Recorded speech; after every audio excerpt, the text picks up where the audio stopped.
ආණ්ඩුව කිව්වහම සභාපතිතුමනි පෝලිං වලට යන්න එපා ඇති තරම් තෙල් තියනවා කියලා ඡන්දේ දීපු අයයි නොදීපු අයයි තෙල් පෝලිමට යනවා. ආණ්ඩුව කිව්වොත් ඇති වෙන්න ගෑස් තියනවා කියලා ඡන්දේ දීපු අයයි නොදීපු අයයි වැඩි වැඩියෙන් ගෑස් පෝලිමට යනවා. ආණ්ඩුව කිව්වහම සභාපතිතුමනි තෙල් මිල වැඩි වෙන්නේ නැහැ කියලා ජනතාව හිතනවා අනිවාර්යයෙන්ම තෙල් මිල වැඩි වෙන්න හදන්නේ කියලා. ආණ්ඩුව කිව්වහම විදුලි බිල වැඩි කරන්නේ නැහැ කියලා ඡන්දේ දීපු අයයි නොදීපු අයයි දෙකොල්ලම දන්නවා බාල ගල් අඟුරු වංචාවේ පාරුව පියව ගන්න අනිවාර්යයෙන්ම විදුලි බිල ළඟදිම වැඩි වෙයි කියලා. ඒ නිසා ගරු සභාපතිතුමනි පුජ්‍යලයකට වේවා පක්ෂයකට වේවා රජයකට වෙන්න පුළුවන් විශාලම හානිය තමයි තමන්ගේ වචන ගැන තියෙන විශ්වාසය බිඳ වැටෙන එක. මේ රජයටත් අද වෙද්දී ඒ දේ තමයි වෙලා තියෙන එක මට කියන්න සිද්ධ වෙනවා.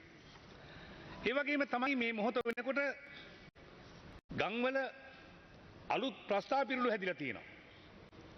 මේ පහුගිය වකවානුවේ වෙච්ච දේවල් එක්ක අලුත් ප්‍රස්තාව පිරුළු දැන් ගම්වල ඇහෙන්න ලැබෙනවා. තහඩු කෑල්ලකට ලක්ෂ 10 දුන්නා වගේ. කැඩුණු ගේකට කෝටියක් දුන්නා වගේ. සංගණනයේ රිරව් පැන්නුවා වගේ කියලා මේ වගේ අලුත් දේවල් දැන් අහන්න ලැබෙනවා.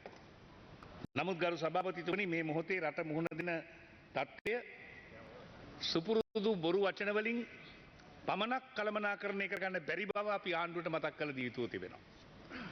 යුද්ධය ආරම්භ වෙලා දෙසතියක් තුල බලන්න අපේ රටට දැනිලා තියෙන හැටි එක. කොයි තරම් මිනිස්සු ඒක විඳිනවද කියලා දැන් අද පාරට බැස්සාම පේන හැටි බලන්න.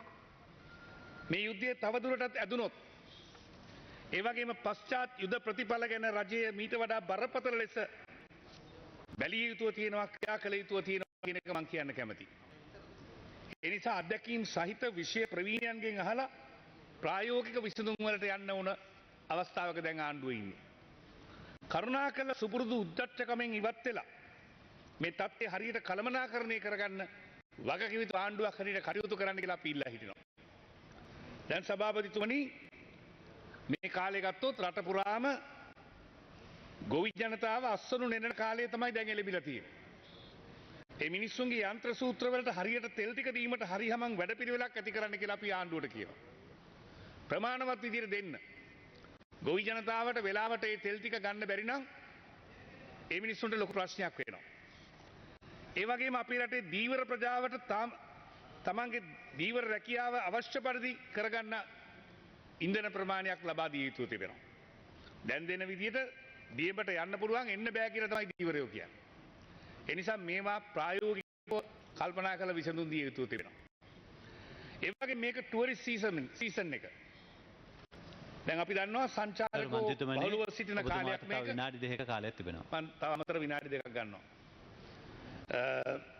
සංචාරකීන්ට අවශ්‍ය ප්‍රවාහන පහසුකම් දෙන වාහනවලට අඩුවක් නැතුව තෙල් මිල දී ගැනීමට පහසුකම් දී යුතු තිබෙනවා. ඊළඟට බහලුම් වලට ප්‍රමාණවත් තෙල් නොලැබුණොත් රටේ සමස්ත සැලසුම් සැපයුම් ජාලය බිඳ වැටෙන්න පුළුවන්කම තිබෙනවා. එදිනෙදා ත්‍රිරෝද රථවල හයර ගිහිල්ලා දරු පවුලක් නඩත්තු කරන ලක්ෂ සංඛ්‍යාත පිරිසක් අපේ රට පුරාම ඉන්නවා. ඒ අයට ප්‍රමාණවත් තෙල් ප්‍රමාණයක් ලැබුණ නැත්නම් ජීවත් වීමේ ප්‍රශ්නයක් ඇති වෙනවා. බැකෝ යන්ත්‍ර ඩෝසර් වගේ බර වාහන වලට ප්‍රමාණවත් පරිදි තෙල් ලබා දීමට බැරි වුණොත් ලක්ෂ ගණනකට ඒක ඔවුන්ගේ ජීවනෝපායට බලපාන ඉඩ තියෙනවා. ඒ නිසා සභාපතිතුමනි මේ යුද්ධමය තත්ත්ව නිසා අපේ ප්‍රධාන තේ ගැනුම්කරුවන් වෙච්ච ඉරානයේ ප්‍රධාන මැද පෙරදිග රටවල් වලට අපේ තේ අලෙවි කිරීමේ යම්කිසි ගැටලුවක් ඉදිරියට ඇති වුණොත් අපි දැනගන්න කැමති ආණ්ඩුවේ තියෙන සූදානම් මොකක්ද කියලා. ඒ ගැන බැවිලි කර්මාන්ත ඇමතිතුමා රාජ්‍ය තාන්ත්‍රිකව කරපු මැදිහත් වීම මොනවද කියලා අපි දැනගන්න කැමතියි. දැන් දැනටමත් කුඩා තේවතු හිමියන්ගෙන් රුපියල් 5ක් විතර කපනවා මේ කතන්දර දාලා. සාමාන්‍යයෙන් අපේ පළාත්වල අපේ කර්මාන්ත ඇමතිතුමාත් හොඳටම දන්නවා තේදලු වලට ඇඩ්වාන්ස් එකක් ගන්න පුරුද්දක් තියෙනවා. දැන් හෙට අනිද්දා සිංහල අලුත් අවුරුද්ද වෙනකොට ඇඩ්වාන්ස් ගන්න කාලේ. දැන් ඒවා සීමා කරලා තිබෙනවා. ඒ වගේම පෝර ප්‍රශ්නය ගැනත් මහ ජනතාව විශේෂයෙන්ම ගොවි ජනතාව අද බරපතල ලෙස කල්පනා කරන්න පටන්ගෙන තියෙනවා මේ තත්ත්වය යටතේ ඒකට මොනවා වේද කියලා. සමහර වාහන මිලට ගෙන තිබුණාම QR එක තියෙන්නේ පරණ හිමිකරුවට. ඒ නිසා අලුතෙන් ගත්ත එක්කෙනාට QR එක හදාගන්නත් තාම බැරි වෙලා තිනවා. ගමනක් විමනක් යන්න බැරි වෙලා තිනවා. තෙල් ටිකක් ගන්න පොලිමටවත් ගිහිල්ලා ඉන්න පුළුවන් කමක් නැහැ QR එක නැති නිසා. ඒ නිසා මේ කාරණා ගැන විශේෂයෙන් අවධානය යොමු කරන්න කියලා මම ඉල්ලා හිටිනවා.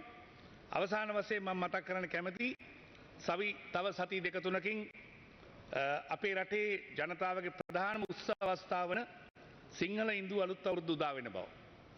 මේ ආණ්ඩුව බලයට පත් වෙලා පළවෙනි ජනවාරි 1 වෙනිදා රටේ ලුණුත් තිබුණේ නැහැ. පළවෙනි සිංහල අවුරුද්ද උදා වෙනකොට ඔබතුමාගේ අමතර කාලය පටන් ගන්නවා. දැන් ඉවර වෙන්නද හදන්නේ? මිනිත්තු දෙකක් තියෙනවා අමතර කාලය. තව දෙකයි. ඔව්. සිංහල අලුත් අවුරුද්ද එනකොට අපි දැක්ක හාලුත් නැතුව පොලුත් නැතුව ලත වෙන්න සිද්ධ වුණා. මේ අවුරුද්ද මේ ආණ්ඩුව දෙවෙනි සිංහල අලුත් අවුරුද්ද උදා වෙනකොට මිනිස්සු හිතනවා නැකතුත් නැහැ තිලුත් නැහැ කියලා කියන්න සිද්ධ වෙයි කියන එක තමයි දැන් අපට පේන්න තිබෙන්නේ. ඒ නිසා සභාපතිතුමනි අපි කියන්න කැමති මේ තත්ත්වයේ උදා වෙයි කියලා කවුරුවත් හිතුවේ නැහැ.